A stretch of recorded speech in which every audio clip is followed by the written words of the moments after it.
Hey guys, my name's Steph. I have been diagnosed with bipolar disorder type 1 with psychotic features and mixed episodes. I got that diagnosis really late in life, and so I do this channel in an attempt to, because I have the unique experience of having lived a majority of my life before being diagnosed and going through 4 psychotic episodes. I have this channel and I share my life with you to try to help you better understand. So today's video,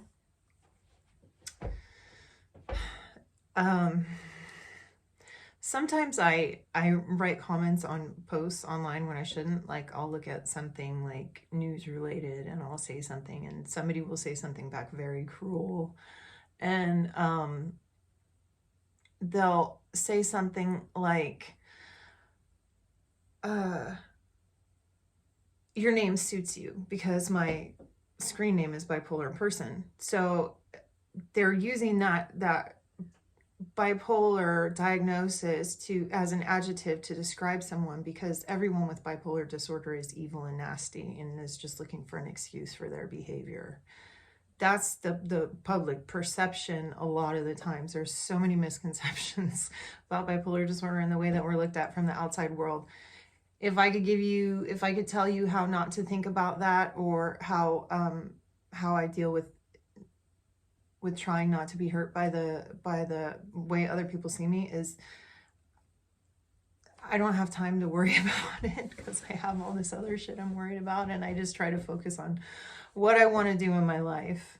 And so yeah, so it's unfortunate because most people think that just because we have bipolar disorder, we're evil and we're bad people, and they have a really, really, really hard time distinguishing between the symptoms and the individual. So because I've had 4 psychotic episodes, I've hurt a lot of people, and actually almost had a 5th. I don't know if you could call that a half I didn't go into, it wasn't really a full-blown psychotic episode, because it was and it wasn't. I was at the beginning of what could have turned out to a severe psychotic episode if I didn't put myself in the hospital when Freddie died. Little update on me to interrupt real quick.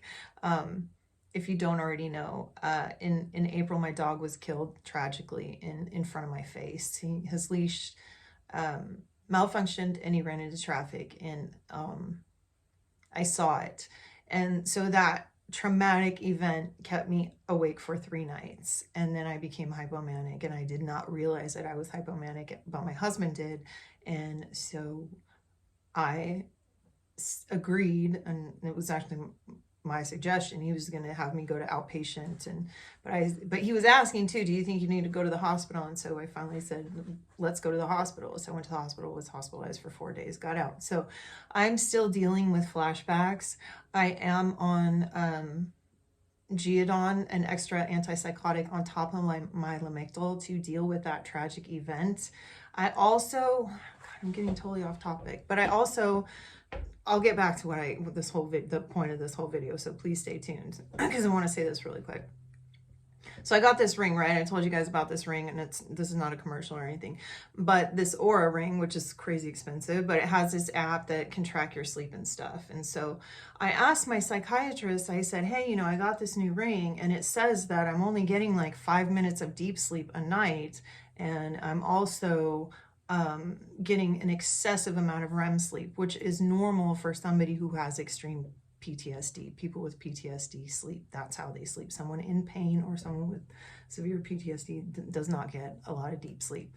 And I also told her, and I've also been to the dentist, and I'm grinding my teeth at night, and which I've always done, but it's worse. And so she says that sometimes a traumatic event can throw your rhythm off, because there's actually a sleep pattern. You have to go through certain cycles, and you'll get trapped in certain cycles, and the whole rhythm will be thrown off after a traumatic event. So she gave me something else called, I think, like Regilon or something like that.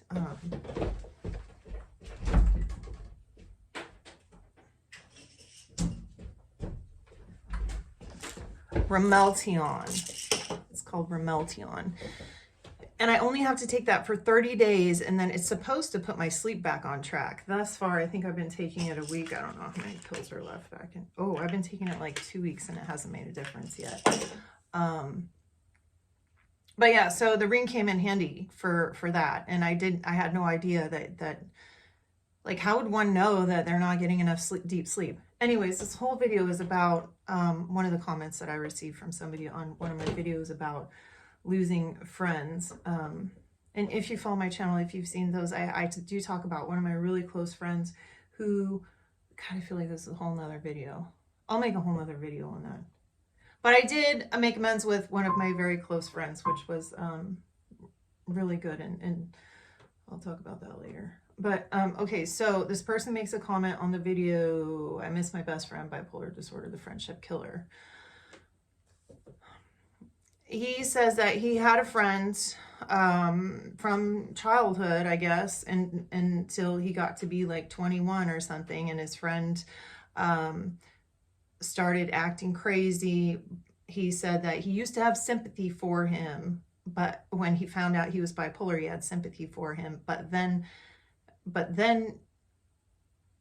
he said he drank, and he smoked, and he drank a lot, and he said that he ended up stalking him, and he had to get the police involved. And I responded to the comment and said, hey, you know, sometimes our symptoms make us do these things, and you know, maybe someday you'll be able to forgive your friend. He'll get help and he'll apologize to you. And so this was the response. The response was, I had to block him on everything. I have no intentions of ever seeing him again. Even if he does get better, he is an evil person, and I want nothing to do with him ever again. This was the last comment before this person removed the comment, which is good, because I don't want other people seeing that. So even though I'm talking about it. So and in another, that one I couldn't respond to because he had deleted. But the one previously, sorry, I mixed up the order because I'm looking at my email. It says, I don't really care if his behavior was a result of bipolar. At the end of the day, he chose to do the things he did. He can blame it on his illness if he wants, but that's no excuse for being stupid. There's a lot of people who say that we're blaming our behavior on our illness, but our illness is our illness, and our illness comes with symptoms, and our behavior is a symptom. So people find it really difficult to understand that, and it's not taking accountability. Like, I acknowledge everything that I've done. You still have to make amends. Like this guy, if this person ever makes up with his friend, he owes him an apology. He was stalking him, like, did he have any control over it? No. He was probably psychotic. Was he probably verbally abusive to the person that no longer wants anything to do with him? Yeah, he probably behaved in a manner that presented him to be evil, but he's not an evil individual. He had symptoms, but that is the problem that a lot of us face, and we can't sit around and dwell on that, and we can't have language in our head tell us that that's true, because it's not.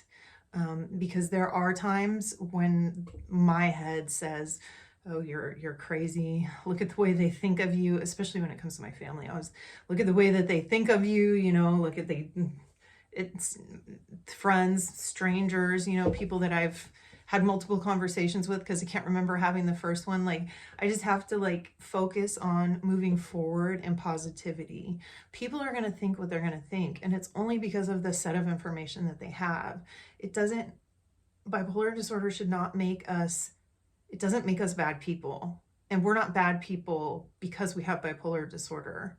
We're people who have symptoms of an illness, who need help, and who need compassion and understanding. We're not looking for an excuse. We're telling you the actual reason. We're not taking responsibility.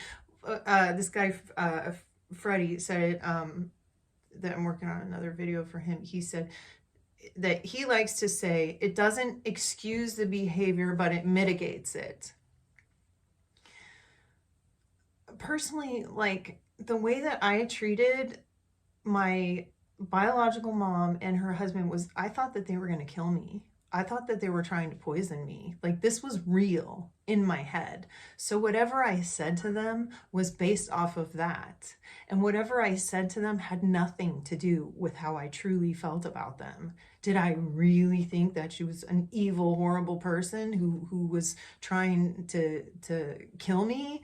Like, deep down in reality? No, because it wasn't in reality. So it's really difficult for people in around us to understand, and they don't have to understand. We have to understand that if they don't want to ever talk to us again, that's their prerogative, and who cares? You know, like, who cares? There are so many people that you're going to meet in life. I've made so many I remember thinking in college, I was like, how am I ever going to make another friend, like, after this? Like, and I did, and I kept making friends and stuff, because it was like, yeah, I don't know. Anyways, I think I've rambled enough. I just really wanted to talk about that, because the comment was there. I don't think anyone saw it, but before he took it down. But when you see things like that, because you'll see comments like that on some videos online, just don't look at it.